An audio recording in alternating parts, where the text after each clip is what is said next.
Hey guys, welcome back to my channel. It is Drew here from Lone Fox, and today we have a super exciting video because if you guys did not know, Halloween is probably one of my absolute favorite holidays. I think it's one of the most nostalgic ones for me for some reason. It's the one that I can remember the most of, and it's like the ones that I have the best memories of. I just really love the month of October for some reason, so this month for me is really exciting, and I asked you guys over on Instagram and on my YouTube community tab if you wanted to see a Halloween decor DIY video, and so many people were like, yes, please do it. And I too myself was like, I've never done a Halloween DIY video, so let's go ahead and do that for you guys today. And if you are not already, make sure to subscribe to my channel. It is 100% free. Click that little red subscribe button down below and also click the bell icon next to it. That way you are notified every time that I upload a brand new video, which is normally about twice a week, so you don't want to miss out on a really fun Lone Fox content. So today I'm going to be doing 5 DIY Halloween decor ideas, and I feel like a lot of the times you can go to the stores and you can buy your generic kind of cheesy Halloween decor that's scary, whatever it might be. I'm sure a lot of you guys know exactly what stores offer during Halloween time. However, it is really hard to find aesthetically pleasing, really cute Halloween decor for your space if you do like that more elevated look, and that is exactly what I want to give you guys today. And last but not least, don't forget to follow me over on Instagram. It is Lone Fox Home. It's really fun over there, and you can also check out my online store. It is lonefox.com, where I sell home goods and DIY supplies. There's actually currently a promotion running right now. Get 10% off using code AUTUMN at checkout. But let's jump into these really cute Halloween DIY decor ideas. Alrighty guys, so jumping into our first project here, we are going to be using 2 glass vases from the dollar store, and I'm also going to be using a ton of hot glue. The supplies for this project are super minimal, but we will be needing a lot of hot glue, so make sure you have some spare sticks on hand. So what we're going to be doing is actually creating a faux drip texture to the top exterior of this vase here, which then is going to be painted over and kind of looks like a dripping candle in a sense. So I'm going around and using my hot glue to create these drips. You can actually just apply a lot of it and kind of let it run down itself, or you can create them if you kind of hold it horizontally to your table, and this is what it should look like when you're completely done adding those drips on there. And you're going to be repeating the process on your second vase or your third vase, however many you want to create, and this is what both of mine ended up looking like. However, once you add your first layer, I think it's really nice to go in and add a second and even a third layer on top of your drips. That way it looks like the wax has been building up over time and it just looks a little bit more realistic. I found these packs of holiday votives and they had battery operated tea lights in them, so I pulled those to the side, and I'm going to be using a bit of matte black spray paint, which I'm just going to spray into the lid and then paint onto all of the white portions of this tea light candle. That way it blends in with our final candle once it is completely done. Just make sure not to paint the flame, of course.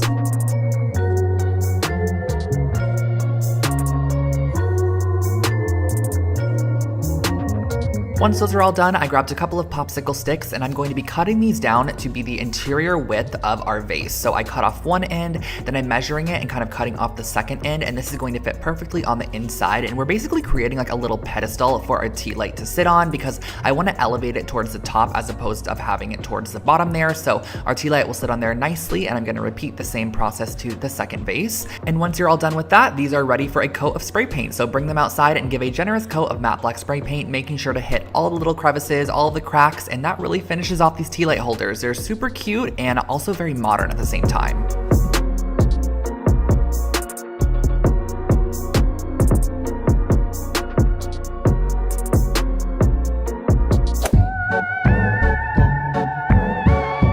Pretty sure you guys all know by now that I love a good wreath. Whether it is Christmas time, fall time, summertime, whatever it is, I always create a themed wreath. So we're gonna be doing a Halloween one today. So I found these really great kind of like tree branch style stems at Joann's Fabrics in the Christmas section, and I got them for 50% off. And I brought them outside, and I'm going to be again giving them a nice coat of black spray paint, making sure to honestly give them like a double coat because you're gonna wanna hide all of that glitter. However, the glitter on the underside creates a really fun texture. So this is what they look like once they're all dried, and I'm going to be using 3 of these ones that were previously silver as kind of the base for my wreath, and then I'm gonna add more as I go. So I'm gonna curve all 3 of them around and kind of place them around the exterior rim. And by the way guys, this wreath form that I'm using is from the Dollar Tree.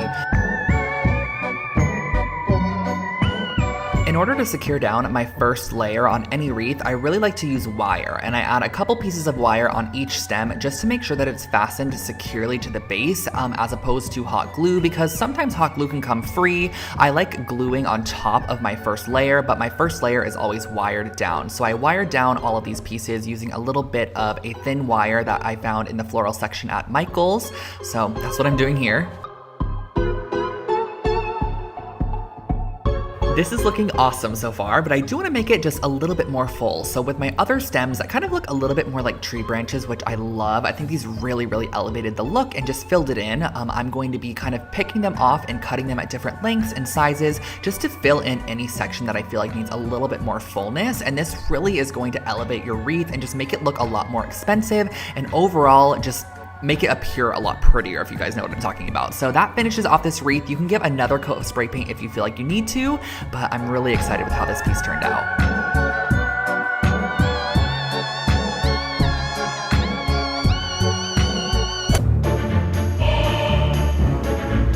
Now, I know not everybody is into those scary Halloween decorations, so this is a super cute alternative option if you just want to add a little bit of holiday cheer to your home. So I'm going to start off by grabbing a couple pieces of holiday fabric. These are actually fat quarters from Joann's Fabrics. So I got these in a couple varying colors, just in oranges and blacks to make a nice pretty aesthetic in the end. And I'm going to be cutting them down to 9" by 9" squares. These are going to be for the smaller styrofoam balls, and then the larger squares are going to be about 13" by 13", and those are for our larger styrofoam balls.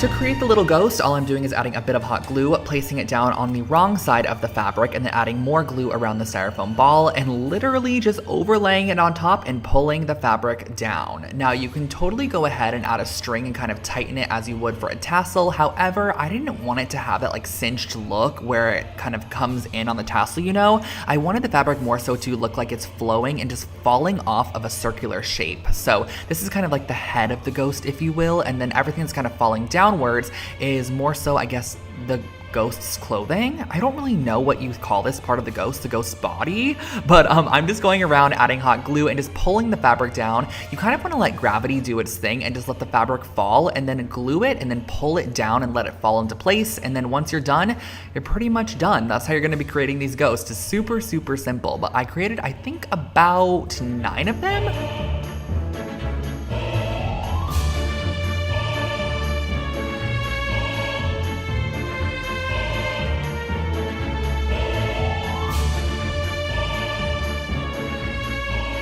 Now that we have all of our ghosts, it is time to string them onto a string to create the garland. So I got an embroidery needle and some string, and I'm just going to kind of just pick at the top of the fabric and go through just a tiny little piece there, and then tie it into a single knot right on top to secure that ghost into place. And in between each of the ghosts, I actually ended up using about 9 inches of string. So I brought out a ruler, measured 9 inches, and then I strung through on my next ghost. Again, just going through just a little bit of that fabric on the top side where the styrofoam ball is, and then I brought it over to my ruler there and made sure that there was a 9-inch spacing in between each of them, and then tied it into a simple little single knot. And you're just going to repeat this all the way down until you have all of your ghosts strung onto your garland.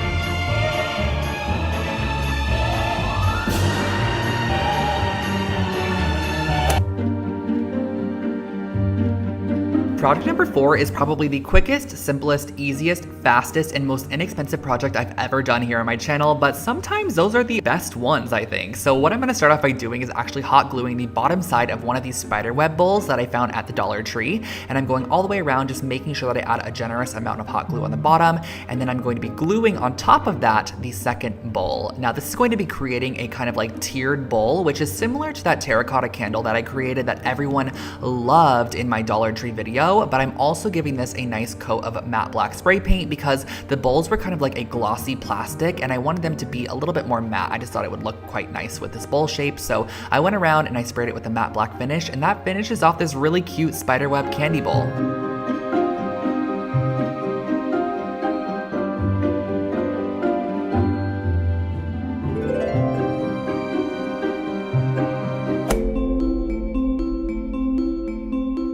few weeks back on Instagram, I shared with you guys this really cute Starry Night rattan style pumpkin that I created for a little Instagram pumpkin swap that I was doing, and I thought why not also do a video tutorial on it. So our final project is how to create this pumpkin. So I'm starting off with one of these faux foam carvable pumpkins. Now this one, guys, is from Joann's. However, I do not suggest this one. It was so challenging to cut through. I got my last one at Michael's and I can tell you it was so much easier to cut through. I don't know what it is, if it was made of a different foam or something, but the Michael's one is much easier. So what I started off by doing, which I know I've kind of already gotten into this a little bit, but I'm going to be cutting out a ton of different star shapes, and then I also wanted to add a little moon as well, a little crescent moon. So that is what I'm tracing out here. I just kind of freehand everything. However, I do have a pack of star cookie cutters that I kind of use as a reference for some of the larger star shapes, but any of the smaller stars, I honestly just kind of create your generic star that you learned in elementary school, and then I cut it out. So I just did a whole ton of stars all the way around, tracing them in tons of different various shapes and sizes, just to get a nice variety and kind of make it, again, look like a little starry night.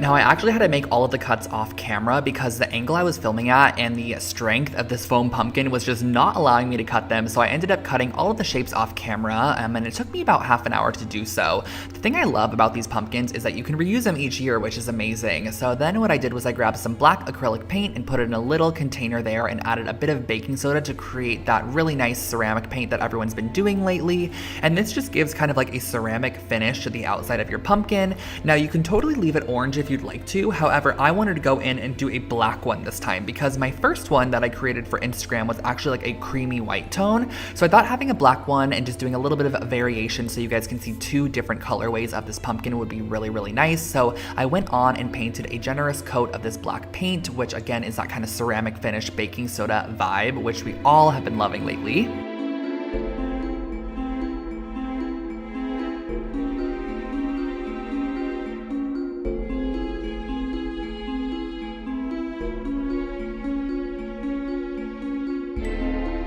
And of course, you can't forget to paint the little top section as well. I just used a smaller brush for this to get a nice detailed edge alongside of the stem there. And next what I did was I grabbed a little bit of this rattan material, which you guys all know I use in a lot of my projects. I get it at a local shop here in Los Angeles, and I first started off with a bit of crazy glue, which honestly did not work at all, and it got all over my fingers, which was quite annoying. So what I ended up doing, which is what I did with my first pumpkin, was I actually just used sewing pins. So I bring the rattan material inside and I grab a couple of sewing pins and I secure it at all four corners into the foam material. Now you're gonna have to use a faux candle in this anyways, so the sewing pins cannot be seen, and that really finishes off this really cute Starry Night pumpkin.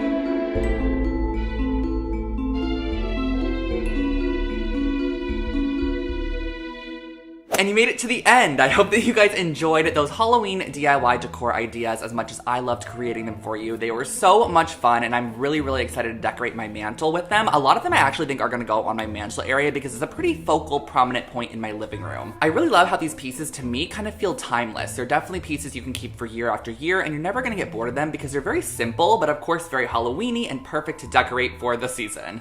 I love the word Halloween-y, by the way. And also, we cannot forget how budget-friendly these are. Almost every single project was made using pieces from the Dollar Tree, so you're also saving a little bit because I know not everyone wants to spend on Halloween decor. So this is just a little way to add a bit of festivity to your home while also saving a little bit of money. And yeah, so that finishes off today's video. I hope that you guys enjoy these projects. I absolutely love the way they turned out, and I want to thank you guys so much for joining me today. I hope you're having an amazing October as well, and do not forget to also subscribe to my channel where I post brand new home decor and DIY content every single week. You can also follow me over on Instagram at LoneFoxHome and shop my home decor store at lonefox.com. Don't forget to use code AUTUMN for 10% off, and I will catch you guys all in my next video. Have an amazing rest of your day. Bye, everyone.